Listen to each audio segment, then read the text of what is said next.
بسم اللہ الرحمن الرحیم۔ درس نظامی آن لائن اکیڈمی کی طرف سے خوش آمدید۔ سب سے پہلے اس چینل کو سبسکرائب کیجیے اور اس ویڈیو کو لائک کیجیے اور بیل کی بٹن کو دبائے تاکہ مزید ویڈیو حاصل کر سکے، اور اس ویڈیو کو زیادہ سے زیادہ شیئر کیجیے تاکہ اور لوگوں کو بھی فائدہ حاصل ہو سکے۔ الرهن الذي يوزع على يد العدل۔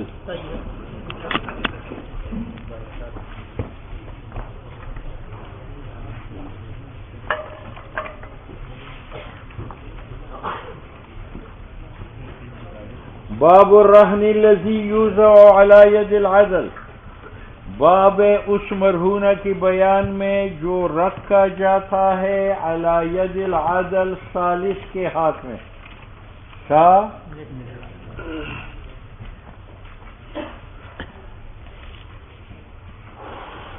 صورت مسئلہ کی یہ ہے کہ میں نے پیر بگاڑا سے 100 روپے قرض لے لیے۔ اس نے کہا یہ خر میرے پاس رہن رکھو۔ میں نے کہا رہن رکھتا ہوں لیکن تیرے پاس نہیں، تجھ سے خطرہ ہے، تبلیغی کے پاس رکھیں گے، اور مرتہین بھی اس پر راضی ہوا۔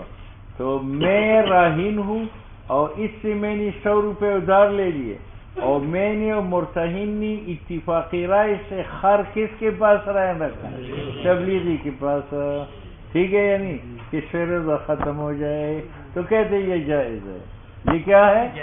دیکھو، وَإِذَا اتَّفَقَا، جب راہین و مرتہین اتفاق کرے علی وضع رہن کہ خر کو مرہون رکھیں گے، علی ید العدل، ثالث کے ہاتھ پر، جاز، یہ جائز ہے۔ وقال مالک لا يجوز، اور امام مالک کہتے یہ جائز نہیں ہے۔ اور یہ لفظ کہ قال المالک لا يجوز، یہ قول بعض نسخی متن میں ذکر ہے، یہاں تو ہدایہ نے ذکر کیا، اور بعض متون میں بھی یہ ذکر ہے۔ اچھا جی، امام مالک رحم اللہ فرماتے ہیں کہ مرہون کو ثالث کے ہاتھ میں رکھنا کیوں جائز نہیں ہے؟ تو کہتے ہیں کہ اگر یہ خر میں تبلیغی کے ہاتھ میں رکھوں تو وہ میرا امین ہے، میرا، اور امین کا ہاتھ مالک کا ہاتھ ہوتا ہے، تو گویا کہ جب وہ اس کے قبضے میں ہے تو گویا کہ وہ میرے قبضے میں ہے، اور مرہونہ جب تک مرتہن قبض نہ کرے تو رہن تام نہیں ہوتا۔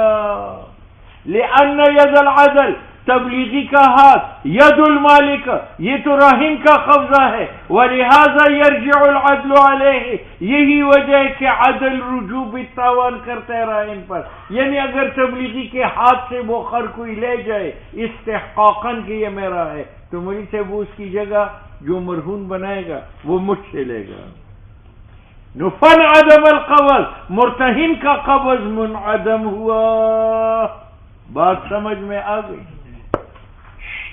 ہم کہتے ہیں یہ تبلیغی کی دو حیثیتیں ہیں، تبلیغی کی، یہ میرا بھی نائب ہے لیکن صورت خر میں ہے، اور مرتہن کا بھی نائب ہے قیمت رہن میں۔ یہ نائب ہے راہن کا لیکن کس میں؟ صورت و حفظ میں، ٹھیک ہے، اور مرتہن کا نائب ہے کس کے اندر؟ قیمت میں، اور اصل چیز قیمت ہے، کیونکہ مرتہن جو استعفا کرتا ہے عین ران سے کرتا ہے یا قیمت سے کرتا ہے، اور قیمت میں ثالث اس کا نائب ہے، اور ثالث کا قبضہ ہے تو مرتہن کا بھی قبضہ ہو جائے۔ ولنا، ہماری دلیل یہ ہے ان یدہ، قبضہ ثالث کا، علی صورت، صورت خر پر، یہ ید المالک راہن کا قبضہ ہے فی الحفظ، اذ العین، کیونکہ صورت امانت ہے، لیکن وہ فی حق المالیت ید المرتہن، ید ثالث کا مالیت اور قیمت میں ید مرتہن کا ہے، لأن یدہ ید زمان، اس کا قبضہ قبضہ زمان کا ہے، اور مضمون ہوا المالیت، وہ قیمت ہے، نزل منزلت شخصین، تو تبلیغی قائم مقام دو شخصوں کا ہوا، صورت میں میرا نائب ہے، قیمت میں مرتہن کا، تحقیقاً لما قصد من الرہن، تاکہ ہم ثابت کریں وہ زمان جو ہم نے قصد کیا ہے رہن سے. ٹھیک ہے. اب امام مالک نے یہ کہا تھا کہ اگر ثالث پر کوئی آدمی دعویٰ کرے کہ خر میرا ہے وہ استحقاق پر لے جائے تو یہ رجوع بالمرتہن کرے گا یا بالراہن کرے گا؟ بالراہن۔ معلوم ہوا کہ یہ نائب راہن کا ہے، تو کہتے یار مجھ پر رجوع اس لیے کرتا تھا کہ صورت مرہونہ میں نائب راہن کرے۔ وَإِنَّمَا يَرْجِعُ الْعَدْلُ، اور ثالث رجوع کرے گا علی المالک، مالک پر استحقاق کی صورت میں، لِأَنَّهُ ثالث نائب عنہ مالک سے فی حفظ العین کالمداع، وہ مدی کا نائب ہے صورت امانت میں۔ وَلَيْسَ لِلْمُرْتَهِنِ وَلَا لِلرَّاهِنِ أَن يَأْخُذَ مِنْهُ، اب میں نے پیر بگاڑا سے 100 روپے قرض لیے اور راہن میں نے تبلیغی کے پاس خر رکھ لیا، ٹھیک ہے، اب میں اپنی ضرورت کے لیے عادل سے خر لیتا ہوں تو مجھے حق نہیں ہے، کیونکہ اس میں ابطال حق مرتہن کا ہے۔ اور اگر مرتہن رات کے وقت تبلیغی کے پاس گئے کہ آج رات کے لیے خر مجھے دے دو، ہاں، تو مولوی سے وہ بھی نہیں لے سکتا، کیونکہ اس کی صورت جو ہے وہ میری امانت ہے، تو آپ کو بھی حق نہیں ہے کہ میری حق کو باطل کرے۔ بہرحال ثالث سے نہ راہن لے سکتا ہے خر اور نہ مرتہن لے سکتا ہے اپنی استعمال کے لیے، اس لیے فرماتے ہیں وَلَيْسَ لِلْمُرْتَهِنِ، اور نہیں ہے پیر بگاڑے کے لیے اور نہ راہن کے لیے أَن يَأْخُذَهُ کہ خر پکڑی منہ تبلیغی سے، لِتَعَلُّقِ حق الراہن، حق راہن متعلق ہے فی الحفظ بید العادل۔ اچھا جی آگے بسی بیدی وامانتی اور تعلق حق المرتہن، اور مرتہن کا حق وابستہ ہے بھی مرہونہ کے ساتھ استفاءً بے اعتبار وصول دین کے، فلا یملک احدہما، تو راہن اور مرتہن میں سے ایک مالک نہیں ہے ابطال حق الاخر کہ وہ باطل کرے حق آخر کا۔ بات سمجھ میں آ گئی؟ چلو، وہ خر بطریقہ شذوذ ندور رات کے وقت تبلیغی کے ہاتھ میں ہلاک ہو گیا، ممکن تو نہیں تھا لیکن ہلاک ہو گیا، ٹھیک ہے، تو مولوی صاحب یہ مرتہن کے زمان میں ہلاک ہوا، یعنی آپ کا دین ساقط ہے، آپ کا دین۔ فلو ہلک، اگر خر ہلاک ہو جائے فی یدی تبلیغی کے ہاتھ میں، نو ہلک فی زمان المرتہن لأن یدہ فی حق المالیت، کیونکہ تبلیغی کا ہاتھ قیمت میں ید مرتہن کا ہے، وہی المضمونہ، اور قیمت کی مضمون ہے، ٹھیک ہے۔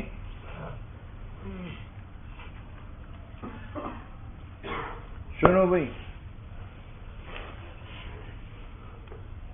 صورت وہی ہے کہ میں نے پیر بگاڑا سے 100 روپے لیے اور ہم دونوں نے اتفاق رائے سے خر تبلیغی کے پاس رہنا کا۔ اب تبلیغی کو حق نہیں ہے کہ خر مجھے دے دیا اس کو دے دیا، لیکن میری اجازت کے بغیر اس کو دے دیا، ناجائز کیا، یا میری اجازت کے اس کی اجازت کے بغیر مجھے دے دیا، تو مجھے سے وہ ضامن ہے، کیونکہ اگرچہ وہ ثالث مدعا ہے لیکن مدعا حالانکہ امانت سے ضائع نہیں ہے، استحلاق سے ضامن ہے۔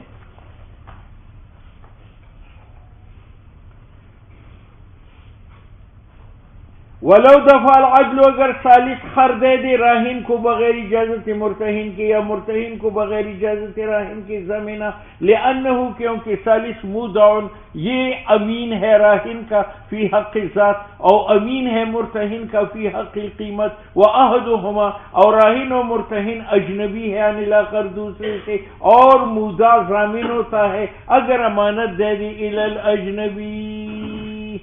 بات سمجھ میں آ گئی؟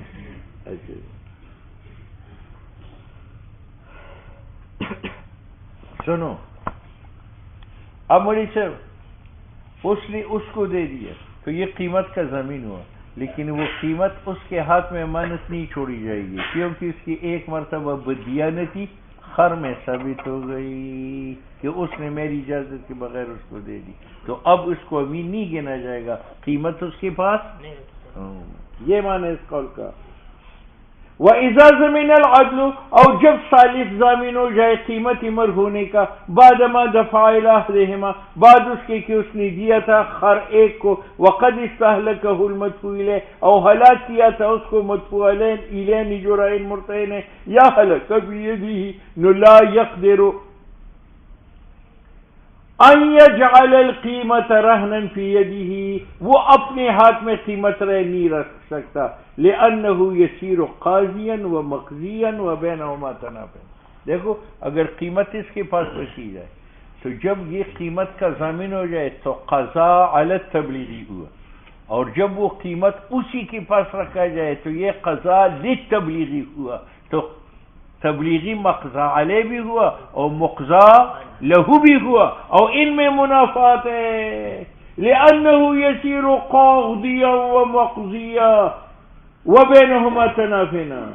تو اب کیا کریں گے؟ تو کہتے ہیں لیکن یتفقان، راہن اور مرتہن اتفاق کریں گے، علی ان یاخذاها، کہ دونوں مل کر قیمت لے لی منہ عادل کے، ویجعلاها رہنا عنده، یا دوبارہ ایک مرتبہ لے لے، لینے کے بعد رہن رکھے، او عند غیرہ، یا کسی اور کے پاس، وان تعذر اجتماعهما، اور اگر ایک نے کہا اسی تبلیغی کے پاس رکھتے، دوسرے نے کہا اس کے پاس نہیں رکھتے، تو یہ مسئلہ قاضی کو پیش کرے گا، قاضی جس کے پاس رکھانا چاہے وہاں رکھ لے۔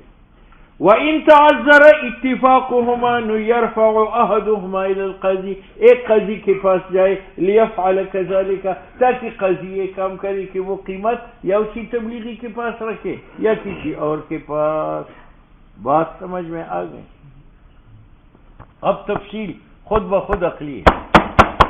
ہم نے اس کو قیمت کا ضامن بنا کر قیمت لی، اور فرض کرو ہم نے اسی کے ساتھ، ٹھیک ہے، اب مولوی صاحب یہ تو قیمت کا ضامن ہوا، اب اگر اس نے آپ کو مرہونہ دیا تھا، وہ آپ کے پاس ہلاک ہوا تھا، تو آپ کا دین جو مجھ پر تھا وہ ساقط ہوا، اور اس کے پاس جو قیمت تھی وہ اس کے پاس سالم ہو گئی، ٹھیک ہے۔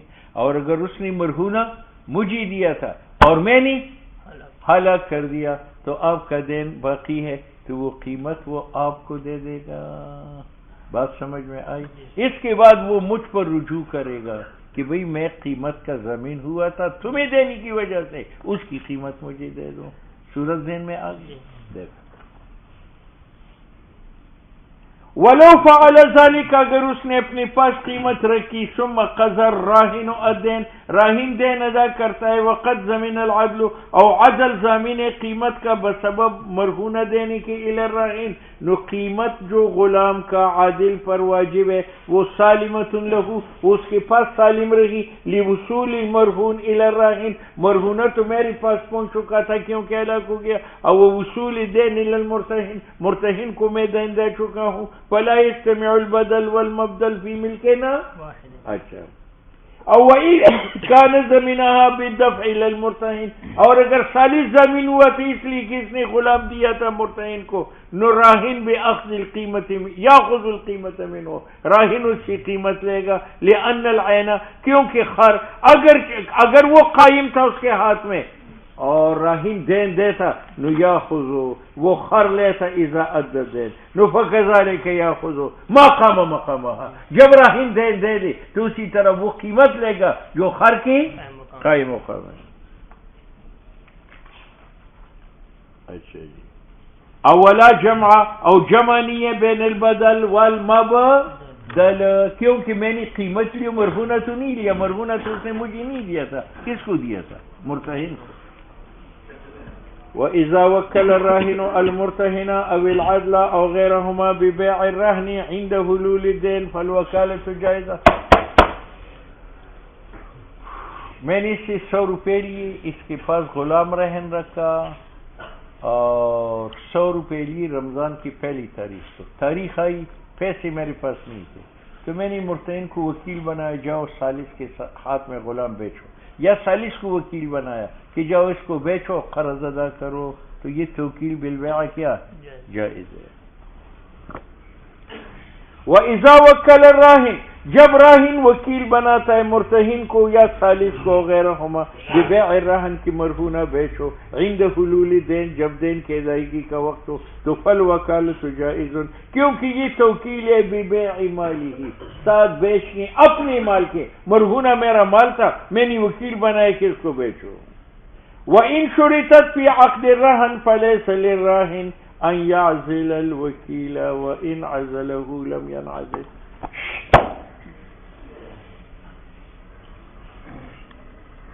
میں نے اس سے 100 روپے لیے کہ رمضان کی پہلی تاریخ کو دے دوں، اور یہ غلام اس کے پاس یا سالس کے پاس رہن رکھا، لیکن رہن رکھتے وقت میں نے وکیل بنایا سالس کو کہ بھئی 30 تاریخ پر اگر میں پیسے نہ دوں تو آپ اس کو بیچ سکتے ہیں، تو یہ سالس وکیل بنا اور عقد رہن کے ضمن میں بنا۔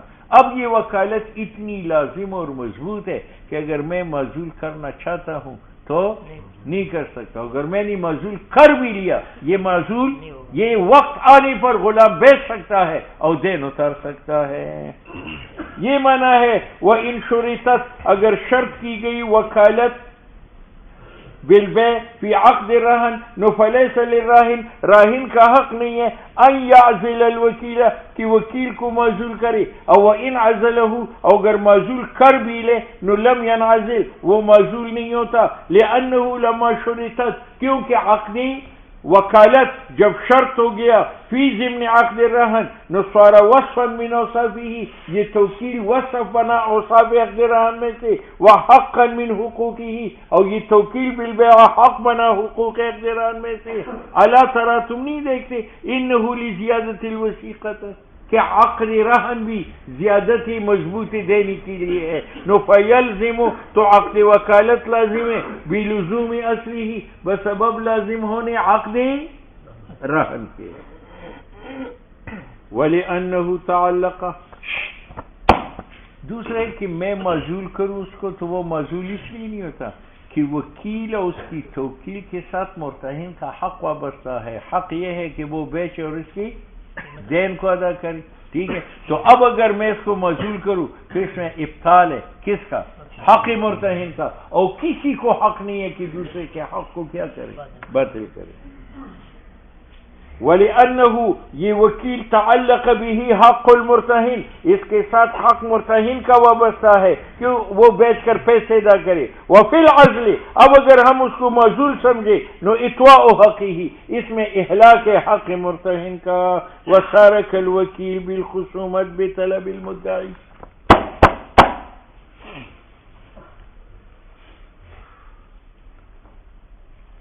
یہ خر ہے میرا، اس پر پھر بگاڑا نے دعوی کیا کہ یہ تو میں نے بچپن سے پالا تھا، یہ میرا ہے، ٹھیک ہے۔ اب وہ مدعی ہے، میں مدعی ہوں، اور اس نے مجھے عدالت میں بلایا، تو میں نے اس کو وکیل بنایا کہ جاؤ وکیل وکالت بالخصومت کرو پھر بگاڑا کے ساتھ۔ اب وہیں سے میں موکل ہوں اور یہ وکیل بالخصومت ہے، میں اس کو معزول نہیں کر سکتا کیونکہ اس کے ساتھ مدعی کا حق وابستہ ہے کہ مقدمہ بازی ہے، اگر یہ معزول کرے تو مقدمہ وہ کس سے لڑے گا؟ تو وکیل اگرچہ میرا ہے لیکن مدعی کا حق اس کے ساتھ وابستہ ہے کہ عدالت میں جائے اس کے ساتھ مقدمہ لڑے، لہذا میں اس کو معزول نہیں کر سکتا۔ اس میں ابطال حق مدعی کا ہے جو دعویٰ ہے۔ یہ معنی ہے کل وکیل بالخصومت، جس طرح میں زید کو وکیل بالخصومت بناؤ اور وکیل بناؤ بطلب المدعی، مدعی نے چاہا تھا کہ میرے ساتھ وکیل بھیجو۔ وَلَوْ وَكَّلَهُ بِالْبَيْعِ مُطْلَقًا حَتَّى مَلَكَ الْبَيْعَ بِالنَّقْدِ وَالنَّسِيحَةِ ثُمَّ نَهَاهُ عَنِ الْبَيْعِ النَّسِيحَةِ لَمْ يُعْمَلْ نَهْيُهُ۔ میں نے 100 روپے لے کر یہ غلام یہ خر اس کے پاس رہ بسا، اور پھر میں نے سالس کو وکیل بالبیع بنایا، بس بیع مطلق ہے، یار اس کو بیچو خواہ نسیتاً ہو یا نقداً، تو یہ بیع نسیتاً کا بھی مالک بنا اور بیع نقداً کا بھی۔ پھر اس کو منع کرتے ہوں کہ یار نسیتاً نہ بھیجو نقداً بھیجو، تو میری یہ نہیں مؤثر نہیں ہے، پھر بھی اس کو اختیار ہے کہ نقد کے ساتھ بھیجیں یا نسیت کے ساتھ۔ وَلَوْ وَكَّلَهُ، اگر میں سالس کو وکیل بناؤ بالبیع کہ اس کو بیچو، اور بیع مطلق ہے، مطلق معنی نسی کی قید نہیں لگائی، نقد کی قید نہیں لگائی، حتیٰ کہ وکیل مالک ہوا بیع بالنقد و بالنسیہ کا، ثم نهاه عن البيع نسیتاً، پھر موکل نے وکیل کو بیع نسیتاً سے منع کیا، لم يعمل نهيه، اس کی نہی مؤثر نہیں ہے، لأنه، کیونکہ یہ توکیل لازم ہے، بأصله، یعنی نفسی توکیل لازم ہے، فقضا بوصفه، تو عموم کے ساتھ لازم ہے، خواہ بیع نقداً ہو نسیتاً ہو۔ وَكَذَا إِذَا عَزَلَهُ الْمُرْتَهِنْ لَا يَنْعَزِلُ. پھر بگاڑا سے 100 روپے لیے، ہر تبلیغی کے پاس رہن رکھا، اب مرتہن نے اس کو وکیل بالبیع بنایا، پھر مرتہن نے اس وکیل کو معزول کیا تو وہ معزول نہیں ہوگا. وَكَذَا إِذَا عَزَلَهُ، اگر وکیل بالبیع کو معزول کرتا ہے مرتہن، نو لا ينعزل لأنه لم يوکلہ، مرتہن نے تو اس کو وکیل نہیں بنایا، انما وکلہ غیرہ، اس کو تو وکیل بنایا ہے کس نے؟ راہن نے. وَإِن مَاتَ الرَّاهِنُ لَمْ يَنْعَزِلْ، وہی صورت ہے، میں مر گیا تو وکیل ببیع المرہون معزول ہو جاتا ہے. تو کہتے ہیں اگر راہن مر جائے نو لم ينعزل، کیوں؟ رہن لا یبطل بموتہ، رہن میری موت سے باطل نہیں ہے. دوسرا یہ کہ اگر میری موت سے توکیل بالبیع باطل، تو قاضی پھر وکیل بنائے گا کہ یار اس کو بیچو، مرتہن کا دین ادا کرو. تو فائدہ کیا ہے پہلے کے معزول کرنے میں اور دوسروں کو مقرر کرنے میں. وَلِأَنَّهُ لَوْ بَطَلَ، اگر وکالت باطل ہو جائے موت راہن سے تو وہ باطل ہوگا لحق الورثہ، کہ ورثہ کو وہ مرہونہ مل جائے، لیکن حق مرتہن کا مقدم ہے ورثہ پر، لہذا توکیل بالبیع باقی ہے، وہ بیچے، مرتہن کو پیسے ادا کرے. وَلِلْوَكِيلِ أَنْ يَبِيعَهُ بِغَيْرِ مَحْضَرٍ مِنَ الْوَرَثَةِ كَمَا يَبِيعُهُ فِي حَالِ حَيَاتِهِ بِغَيْرِ مَحْضَرٍ مِنْهُ. چلو میں نے 100 روپے پیر سے لیے اور خر تبلیغی کے پاس رکھا اور تبلیغی کو وکیل بنایا، پھر میں مرا، پھر تو وکیل کو حق ہے کہ مرہونہ کو بیچے اگرچہ میرے ورثہ حاضر نہ ہو، جس طرح اس کو حق تھا کہ مرہونہ بیچے اگرچہ میں حاضر نہیں. تو جس طرح راہن کے حیات میں راہن کا حضور ضروری نہیں ہے اور وکیل اس کو فروخت کر سکتا ہے، تو راہن کی موت کے بعد ورثہ کی حضور کا ضروری نہیں ہے، ان کی غیر موجودگی کے باوجود وکیل مرہونہ کو بیچ سکتا ہے.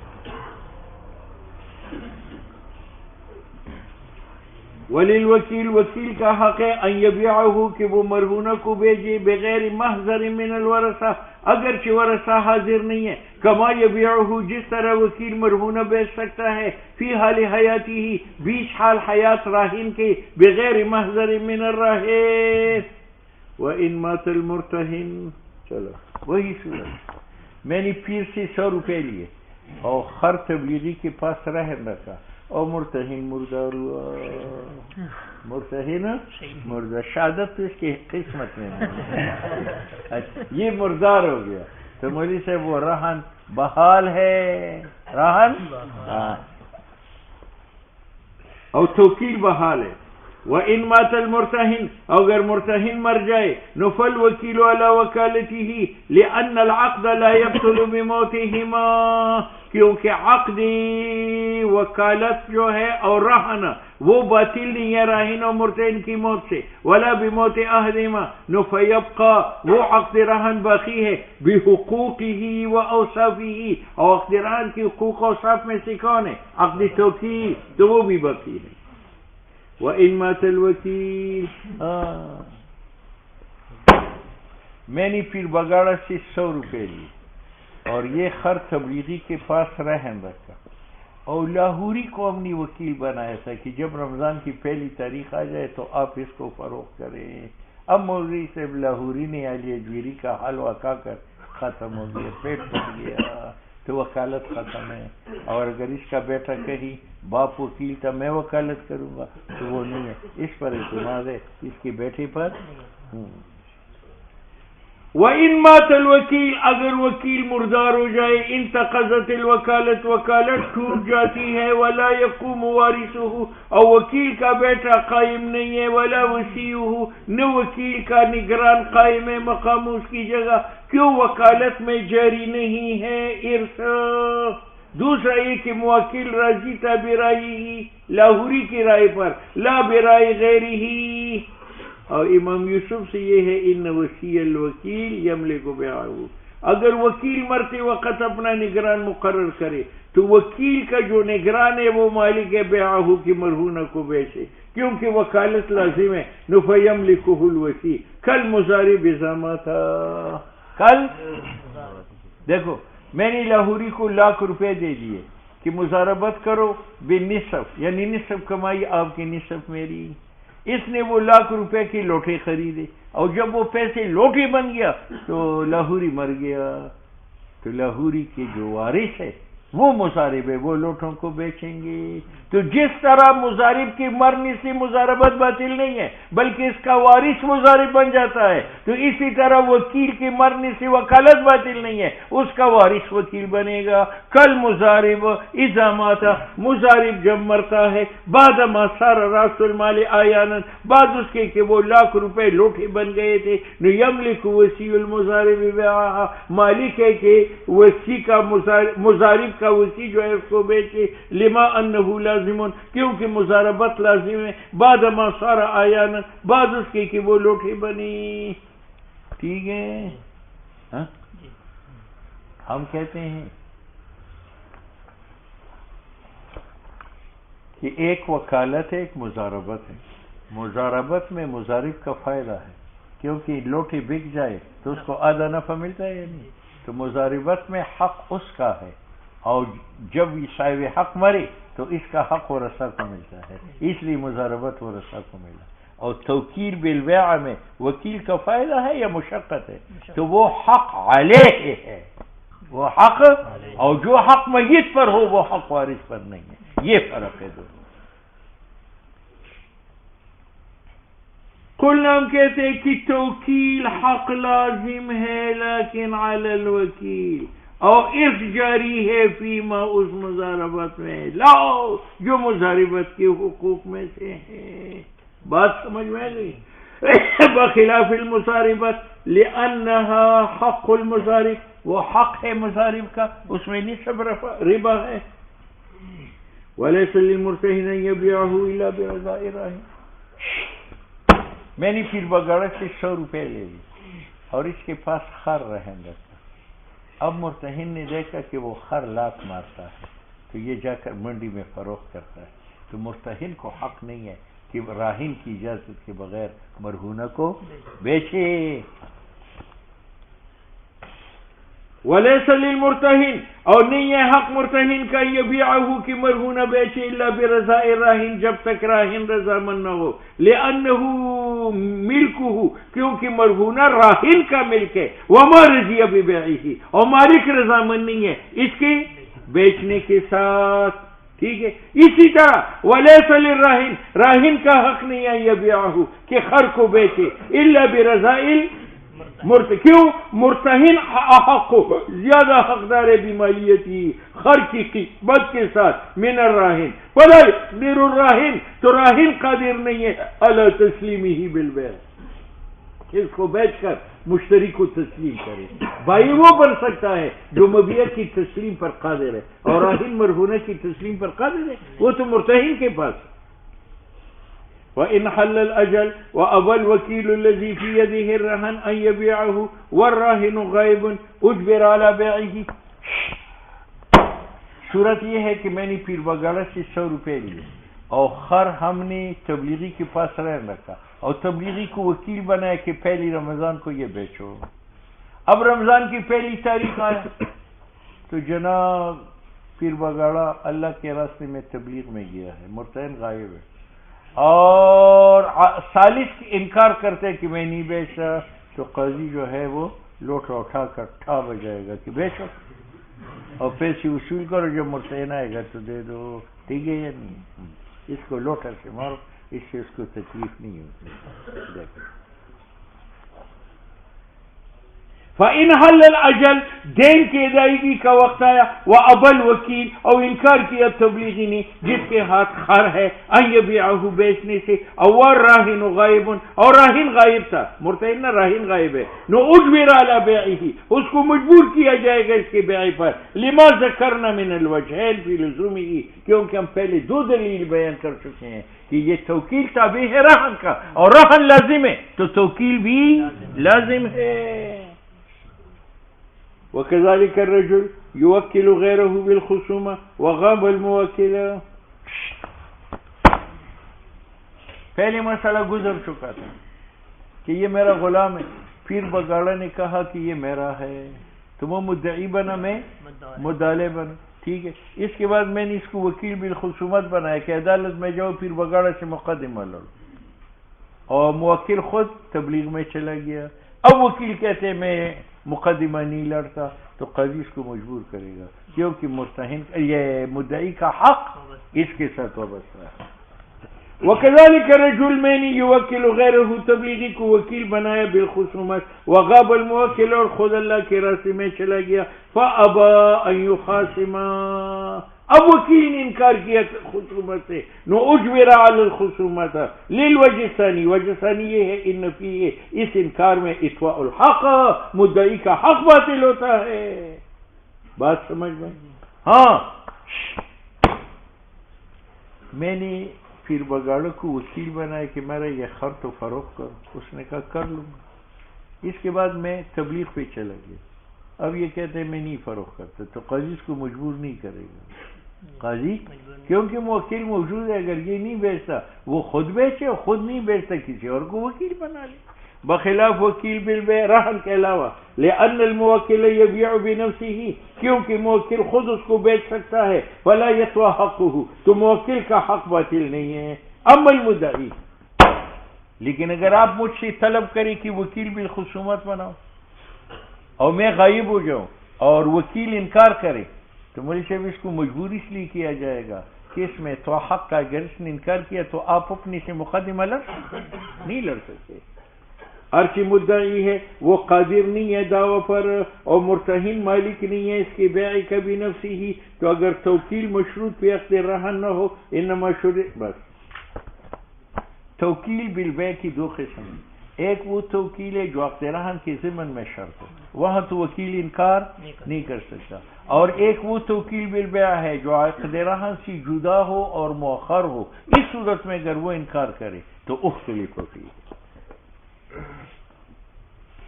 اگر توکیل مشروط پہ عقد رہن نہ ہو بلکہ شرط کیا گیا ہو، بعدہ نقیل لا یجبر اعتبارا للوجہ الاول، اس میں تو حق کا نہیں ہے، او وقیل یجبر رجوعا الى الوجہ الثانی، وهذا اصح. وعن ابی یوسف ان الجواب فی الفصلین واحدا، جواب دونوں صورتوں میں ہے، یعنی مجبور کیا جائے گا، اور اس کی تائید جواب میں مطلق ہے، جامع صغیر و مبسوط ہے. وَإِذَا بَاعَ الْعَدْلُ الرَّهْنَ فَقَدْ خَرَجَ مِنَ الرَّهْنِ. اچھا جی.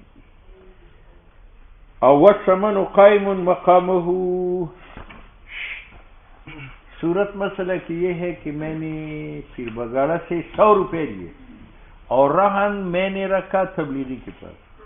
تبلیغی نے وقت آنے پر غلام بیچا، پیسے لے لیے، تو جب غلام بیچا تو وہ مرہون ہونے سے نکل گیا، اور اس کا پیسہ اس کا قائم مقام ہے.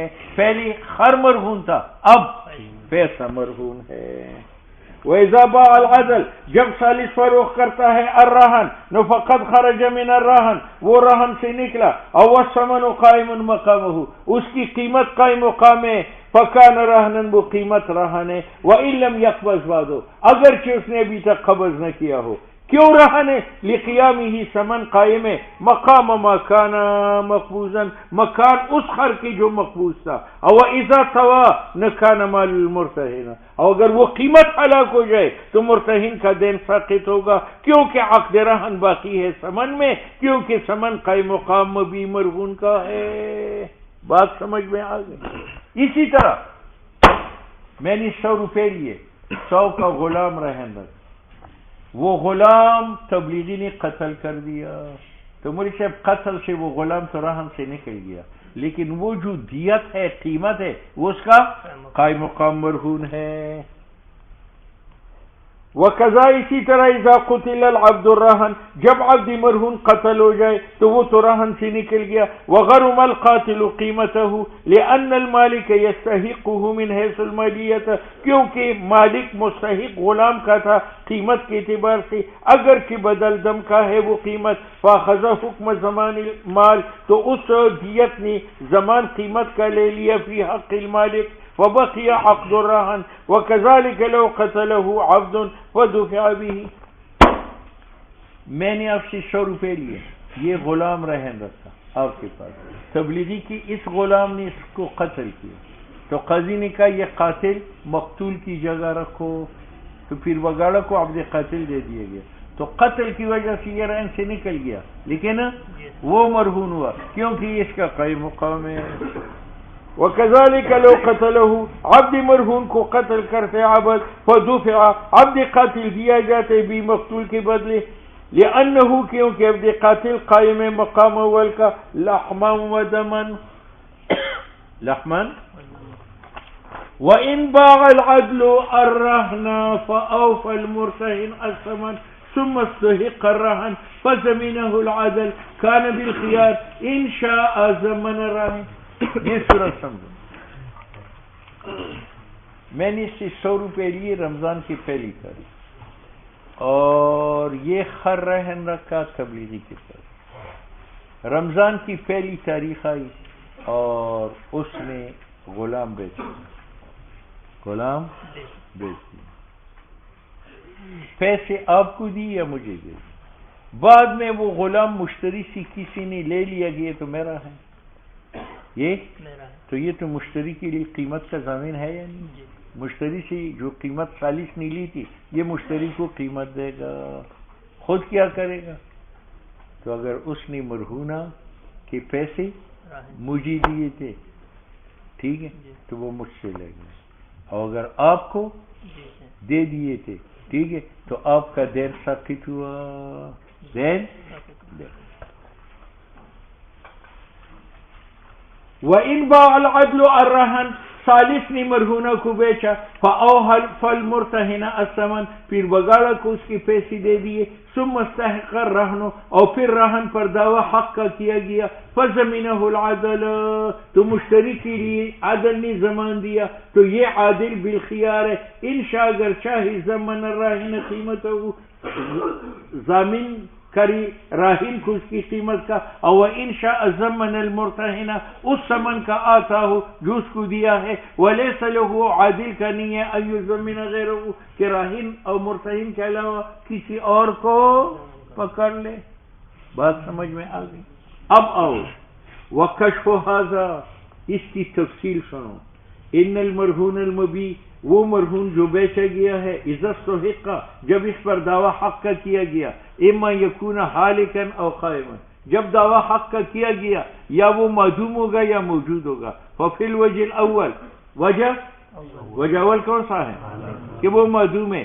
ان المستحق، مستحق جو ہے اس کو خیار ہے، انشاء زمن الراہن قیمتہ، اگر چاہے راہن سے قیمت لے لے کیونکہ راہن غاصب ہے اس کے حق میں، او انشاء اگر چاہے زمن العدل، عادل سے زمان لے لے، لأنہ متعد فی حقی بالبیع والتسلیم، کیونکہ ثالث ظالم ہے مستحق کے حق میں کہ اس نے مستحق کی چیز بیچی ہے اور مشتری کو تسلیم کی ہے۔ اب فإن زمن الراہن، اگر کس نے؟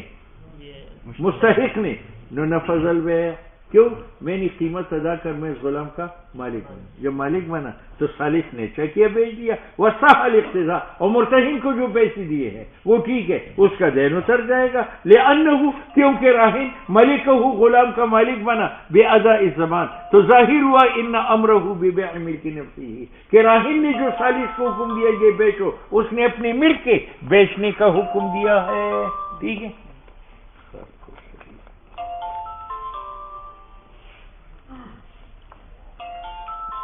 یہ وہ اس کو قلار نس۔ ہلو، وعلیکم السلام، خیر، ہاں ہاں، جلسہ مبارک ہو، جلسہ ہو گئی۔ برخوردار میں نے ان سے ملنا ہے آپ کی وساطت سے، بس ٹھیک ہے ٹھیک ہے۔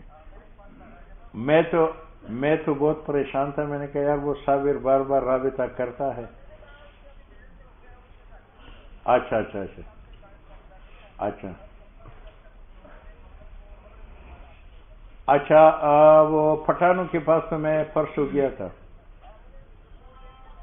اور رحمان آباد گیا تھا، بس اب اپنے لیے موٹر تیار کرو، جنرل سیکرٹری آپ ہوں گے، ٹھیک ہے؟ بس ٹھیک ہے ٹھیک ہے ٹھیک۔ منگل کے دن یا جماعت اسلامی والے جلسه ناکامه شوه، اوس ایته جلسې لري.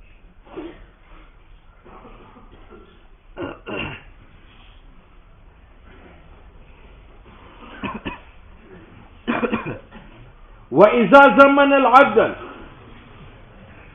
فالعدل بالخيار، ان شاء اگر چاہے رجوع کرے راہن پر بالقیمت، لأنه وکیل من جہته، کیونکہ یہ زمان میں پڑا تھا بیچنے کی وجہ سے، اور بیچنے کا آرڈر کس نے دیا تھا؟ راہن نے دیا تھا، تو راہن سے لے لے. او عامل له، یہ ثالث عامل ہے راہن کا، فیرجع علیہ بما لحقه من العہدہ، ونفذ البیع، اور بیع نافذ ہوگا، وصح الاقتضاء، مرتہن کو جو پیسے دی وہ ٹھیک ہے، فلا یرجع المرتہن علیہ بشیء، اب مرتہن راہن پر رجوع نہیں کرے گا کسی شے کے ساتھ من دینے کی. او ان شاء، او اگر عادل چاہے، نو رجع علی، کیوں؟ عادل نے مرہونہ بیچ کر پیسے کس کو دیے تھے؟ مرتہن کو دیے تھے، تو مرتہن پر رجوع بالثمن کرے گا. کیوں؟ معلوم ہوا کہ مرتہن نے جو پیسے لیے تھے وہ مال حرام کے تھے، وہ غلام تو راہن کا نہیں تھا، نہ عادل کو بیچنے کا حق تھا. لأنه تبین، ظاہر ہوا انه اخذ الثمن، کہ مرتہن نے ثمن لی ہے بغیر حق کے. آگے بارس، اور بغیر حق کی کیوں؟ اس مستحق کو ضمان کس نے دیا؟ ثالث. تو غلام کا مالک تو ثالث بن گیا، اور آپ کا قرض تو مجھ پر تھا، تو آپ ثالث سے کیوں پیسے لیتے ہو؟ لأنه ثالث مالک بنا غلام کا بأداء الزمان ونفذ بیعه، اور ثالث کی بیع نافذ ہو گئی، فصار الثمن له، اب یہ ثمن جو غلام کے ہیں یہ تو ثالث کے ہیں. وانما اداه یہ ثالث نے مرتہن کو دی تھے لا حسبان انه ملک الراہن، اس گمان پر کہ یہ قیمت ہے ملک فَإِذَا تَبَيَّنَ، جب ظاہر ہوا انہو کہ وہ غلام ملک عادل کا ہے، نو لم یکن راضیاً بھی، اب ثالث رضامند نہیں ہے پیسے دینے سے، فلہو ثالث کا حق ہے ان یرجع بھی، کہ رجوع بالثمن کرے علیہ، کس پر؟ او اذا رجع، اور جب عادل نے رجوع بالثمن مرتہن پر کیا، پیسے لیے، نو بطل الاقتصاد، تو مرتہن نے اپنا دین وصول نہیں کیا. اب فیرجع المرتہن علی الراہن بدینہ، مرتہن رجوع کرے گا راہن پر. وفی الوجہ الثانی، وجہ ان یکون قائما، ان یکون